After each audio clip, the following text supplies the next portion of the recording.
అమ్మ చాలా వరకు దేవాలయాలకు వెళ్తూ ఉంటారు. కొంతమంది ప్రతిరోజు దేవాలయానికి వెళ్తూ ఉంటారు. కానీ నిజంగా కొంతమంది కుదరదు. ఎవరైతే కుదరట్లేదో, ఎవరు ఏ రోజు వెళ్తే బాగుంటుందంటారు?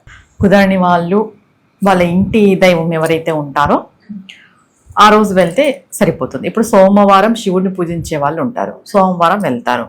శనివారం వెంకటేశ్వర స్వామిని పూజించే వాళ్ళు ఉంటారు, శనివారం టెంపుల్కి వెళ్తే చాలా మంచిది.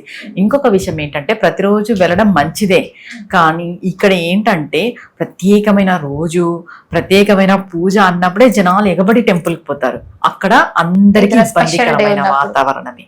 స్పెషల్ డే అప్పుడు పోకపోవడమే మంచిది.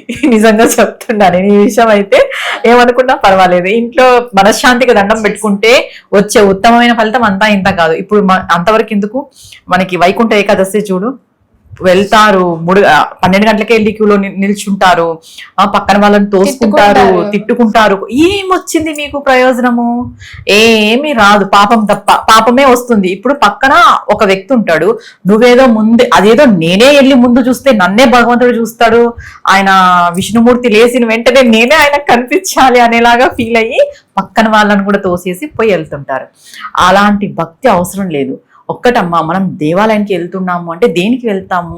మనశ్శాంతి కోసం వెళ్తాం. మనకి మనశ్శాంతినే దొరకనప్పుడు ఆ టైంలో వెళ్ళి ఏం ప్రయోజనము? నువ్వు దేవాలయానికి వెళ్తే దేవతామూర్తిని ధ్యానించాలి, స్మరించాలి, జపం చేయాలి.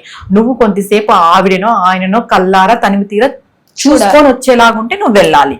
అంతే తప్ప నువ్వు ఏదో ఈరోజు స్పెషల్ డే, దేవుడు ఈరోజు నిద్రలేస్తున్నాడు, దేవుడు నేను కనిపించాలి, దేవుడు నన్నే చూస్తాడు అనే ఒక ఉద్దేశంతో వెళ్ళొద్దు.